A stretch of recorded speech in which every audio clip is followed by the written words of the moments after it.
think about to have a gap zero, which is implant prosthesis, will be a critical effect in potential behavior on the implant survival and also the prevention of your periimplantitis. Yes, I support gap zero. That's for me, it's very important.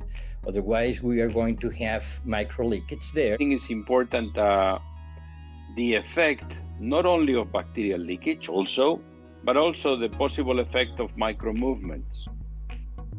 The importance of the gap zero, that is, that there is no space between the implant and the abutment. Important that companies can do these studies before launching their devices, and to be sure and to have the control of these bacterial microleakage that we were talking about.